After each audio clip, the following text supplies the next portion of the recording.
Ferrari F1 confesses the problem that Lewis Hamilton suffered during the Bahrain tests and which almost affected Charles Leclerc. The Italian team was forced to end the last day of testing early due to a problem that delayed the team by almost an hour. Throughout these 3 days of testing, many teams have encountered at least minor issues. Red Bull, for example, suffered from a water leakage problem that prevented Lee Lown from running as much as desired. However, the Austrians were not the only ones. The team that suffered the most problems was Aston Martin. First, they had sensor and telemetry failures on the first day, preventing Alonso from running for almost an hour. Then, on the third day, both drivers were sick, preventing them from completing long runs that other teams managed to accomplish. Ferrari also encountered issues. On the final day of testing, during the afternoon session, Lewis Hamilton, who feels at home with the team, had to return to the pits with an hour remaining due to an anomaly in the car's telemetry. This issue could have persisted throughout the day, prompting the team to withdraw the new SF25 from the track as a precaution. We've had a fantastic test and made a lot of progress. We had to finish a bit earlier than planned, and the conditions have been hard to predict all week, said the Ferrari driver. But that's how testing goes sometimes. We've gathered a lot of valuable information that we can use before the season starts, he added. The whole team has done an incredible job, and I'm looking forward to the first race in Melbourne. I can't wait to race with them, concluded Hamilton. This is how the Ferrari driver was forced to sit out the last part of the session due to telemetry issues with the car. However, the problem did not have major consequences. The most positive feeling I've had in a long time, says Hamilton about the new Ferrari after preseason testing. Winning in Australia is not impossible. Hamilton left Bahrain with the second-best test time, just milliseconds behind Sainz. However, he was the fastest among the cars capable of winning the Australian GP on March 16th, making a strong statement. Ferrari's race simulation was slightly less impressive than McLaren's, but track conditions and circuit characteristics also play a role.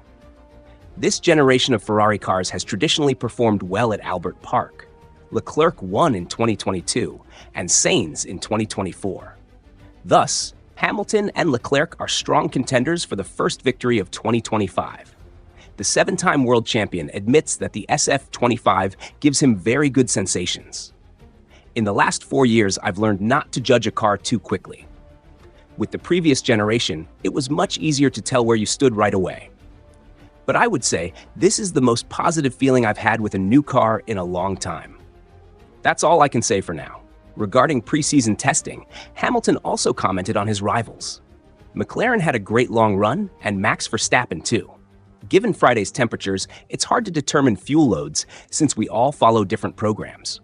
But if they won the Constructors' title last year, I expect them to be one of the fastest, if not the fastest. Like Red Bull, who have dominated before, we are trying to improve. Ferrari also has a great engine. It's a very well-built car. It's with very different characteristics. It's good to learn how to drive a different car with a new approach to corners. The engine also differs in terms of sound, feel, and driving style. I've been using Mercedes engines for a long time, and while they are great, it's good to see that Ferrari has a strong engine too. I'm spending a lot of time with the engineers, including those in the engine department, to learn about the whole process.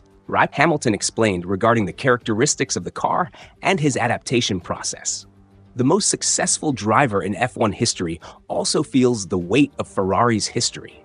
When you talk to the people at the factory, you can see they live and breathe Ferrari. They grow up dreaming of this job, and when they get here, they do so with pride. Then there are the tifosi.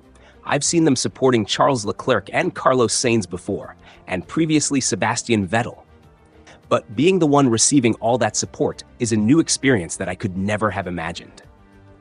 Ferrari has intervened to prevent Enrico Cardile from working freely at Aston Martin, aiming to extend his gardening leave until the summer.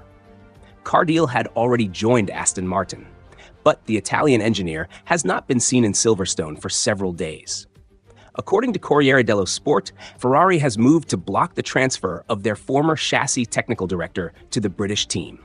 The details of the dispute are unclear, but the Italian newspaper mentions a mystery that has complicated Cardile's relocation to the UK.